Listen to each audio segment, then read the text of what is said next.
पिछले चैप्टर में हम लोग देखे थे आंदोलन और घटनाएं में 19 नंबर सीरियल तक। आज हम देखेंगे यहाँ से बारदौली सत्याग्रह से। तो बारदौली सत्याग्रह कब होता है? बारदौली सत्याग्रह जो है अक्टूबर 1928 में होता है। और इसमें क्या होता है कि गुजरात के किसान का लगान वृद्धि के विरोध में सरदार वल्लभ भाई के नेतृत्व में होता है। यानी बारदौली सत्याग्रह क्या याद रखना, मेनली याद रखना बारदौली सत्याग्रह सरदार वल्लभ भाई पटेल। लाहौर षड्यंत्र केस ये 8 अप्रैल 1929 को हुआ था। भगत सिंह और बटुकेश्वर दत्त द्वारा ब्रिटिश असेंबली में बम फेंका। ये जो लाहौर षड्यंत्र में क्या है कि 8 अप्रैल 1929 को होता है और भगत सिंह और बटुकेश्वर दत्त ब्रिटिश असेंबली में बम फेंकते हैं।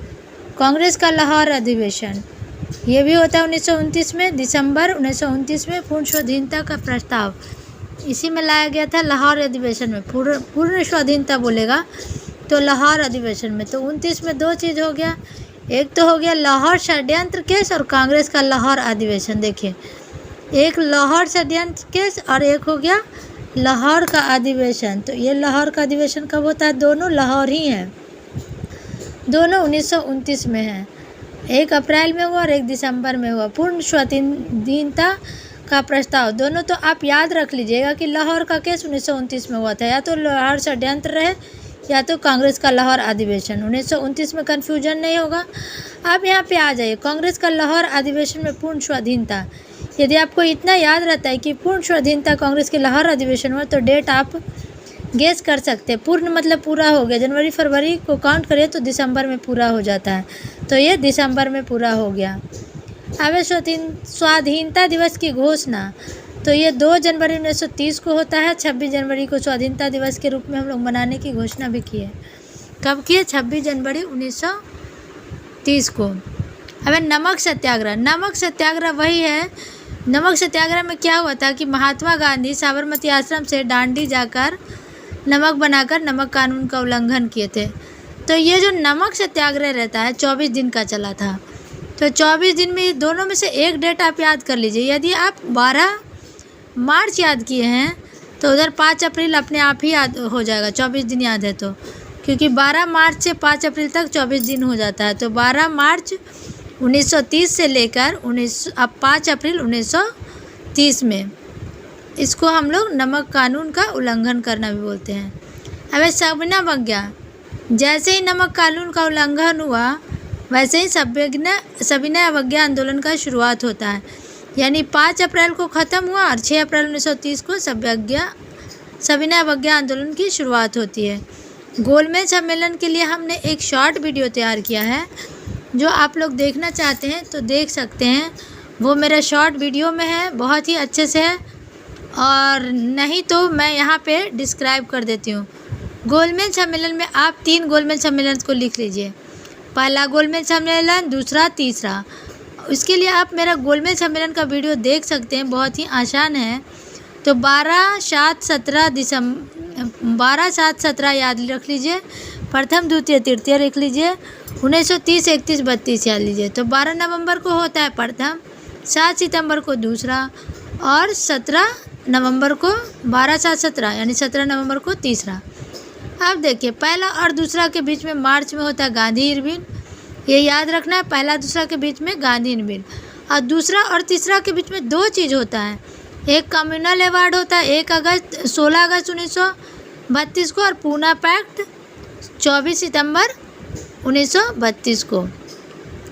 और ये जो द्वितीय गोलमेज सम्मेलन है सिर्फ इसी में गांधी जी ने भाग लिया था, जबकि तीनों में हमारे भीमराव अम्बेडकर साहब भाग लिए थे। पूना पैक्ट में क्या हुआ था कि पूना पैक्ट में था कि गांधी जी और डॉक्टर अम्बेडकर के बीच समझौता हुआ था, जिसमें सांप्रदायिक पंचायत में दलितों के लिए प्रांतीय विधानसभा का पृथक निर्वाचन को समाप्त कर उनके लिए 71 बदलने और 148 स्थान सुरक्षित रखे गए थे। अब तृतीय गोलमेज सम्मेलन के बारे में हम बता दिए, इसमें कांग्रेस भाग नहीं लिया था। अब कांग्रेस सोशलिस्ट पार्टी का गठन, तो कांग्रेस सोशलिस्ट पार्टी का गठन में मेनली जयप्रकाश नारायण आते हैं, और 2 नाम और है, इसको याद ही रखिएगा। कांग्रेस सोशलिस्ट पार्टी में जयप्रकाश नारायण, मीनू मचानी और एम.एन. जोशी। जयप्रकाश नारायण, मीनू मछानी और हेमंत जोशी। फॉरवर्ड ब्लॉक का गठन भी होता है 1 मई 1939 को सुभाष चंद्र बोस। फॉरवर्ड ब्लॉक 1 मई 1939 को सुभाष चंद्र बोस। अब है मुक्ति दिवस 22 दिसंबर 1939 को होता है। मुस्लिम लीग के द्वारा कांग्रेस मंत्रिमंडलों को त्यागपत्र मनाया जाता है। अब पाकिस्तान का मांग कब हुआ? तो पाकिस्तान का मांग 24 मार्च 1940 को होता है मुस्लिम लीग का लाहौर में अधिवेशन में। पाकिस्तान का मांग कब किया? लाहौर अधिवेशन में 1940 में। अगस्त प्रस्ताव, अगस्त प्रस्ताव अब देखिए 8 अगस्त है, तो भारत छोड़ो आंदोलन आपको याद रहता होगा 8 अगस्त, तो पहले अगस्त का प्रस्ताव आया था 8 अगस्त 1940 को। अब भारत छोड़ो भी 8 अगस्त 1942 को, बस 2 दिन का अंतर है, बस 2 डेट सेम याद रखिएगा। अगस्त प्रस्ताव अगस्त 8, कुछ नहीं याद करना, अगस्त 8, अगस्त बोलते ही 8 अगस्त 1940 और भारत छोड़ो 1942।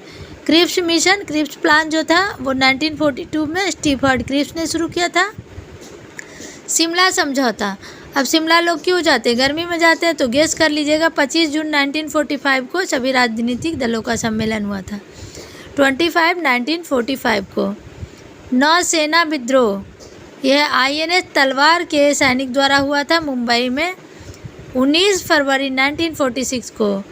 प्रधानमंत्री इटली की घोषणा भी हुआ था 15 मार्च 1946 को। भारत को स्वतंत्र करने का आश्वासन दिया गया था। अब एक कैबिनेट मिशन का आगमन, क्रिप्स मिशन का तो 1942 में होता है मार्च में, और कैबिनेट मिशन भी मार्च में ही आता है 24 मार्च 1946। कन्फ्यूजन नहीं करिएगा, क्रिप्स पहले आता है, कैबिनेट बाद में आता है। क्रिप्स 3 वर्ड का है, कैबिनेट 4 वर्ड का है, तो 1946 में आता है। अब इसमें 3 गो थे, ब्रिटिश मंत्रिमंडल में 3 थे, पैथिक लॉरेंस, स्टीफन क्रिस्ट और अलेक्जेंडर, AB अलेक्जेंडर। तो आप इसको याद कर सकते हैं, कल KAL कल याद रख लीजिएगा। कल पैथिक लॉरेंस, L से लॉरेंस, स्टीफन क्रिप्स, K से क्रिप्स और L से अलेक्जेंडर, A से अलेक्जेंडर। कैबिनेट मिशन योजना का प्रकाशन 16 मई 1946 को हुआ था। आया था मार्च में 24 मार्च 1946 को, और ये जो है प्रकाशन हुआ था 16 मई 1946 को। प्रत्यक्ष कार्रवाई दिवस 16 अगस्त 1946 को मुस्लिम लीग द्वारा हुआ था। मुस्लिम लीग द्वारा क्या होता है? प्रत्यक्ष कार्रवाई दिवस। इसी में 16 अगस्त 1946 को। अंतरिम सरकार का गठन, अंतरिम सरकार की स्थापना कब होती है? 2 सितंबर 1946 की, क्योंकि जो कैबिनेट मिशन आता है उसके बाद ही हमारा अंतरिम सरकार का स्थापना होता है। नेहरू प्रधानमंत्री इसी में बनते हैं। और अंतरिम सरकार में क्या क्या किनको किनको मंत्रालय मिला, इसको भी आप याद कर सकते हैं। अब लॉर्ड माउंटबेटन योजना 3 जून 1947 को। यह वायसराय माउंटबेटन ने भारत का विभाजन की योजना रखी थी। भारत का मेन विभाजन के लिए जो योजना बनाई गई थी वो माउंटबेटन योजना था। अब स्वतंत्रता प्राप्ति 15 अगस्त 1947 को भारत स्वतंत्रता अधिनियम द्वारा। भारतीय गणतंत्र की स्थापना 26 जनवरी 1950 को राजेंद्र प्रसाद प्रथम राष्ट्रपति बने थे, ये तो पता ही है। भूदान आंदोलन 18 अप्रैल 1951 को, इनकी शुरुआत पोचमपल्ली लालगोंडा तेलंगाना में जो है विनोबा भावे ने की थी। भूदान आंदोलन जानते ही होगी कौन है, विनोबा भावे के द्वारा। और ये जो है नालगोंडा में, तेलंगाना में लालगोंडा, और रामचंद्र रेड्डी ने सबसे पहले भूमि दान में दी थी। भूदान में क्या था? भूदान, तो भूमि को दान, तो कौन दिए थे? रामचंद्र रेड्डी। तो इसी के साथ ये वाला जो हमारा है आंदोलन खत्म होता है। नेक्स्ट वीडियो के लिए आप कंटिन्यू रहिए, लाइव सब्सक्राइब कीजिए। धन्यवाद।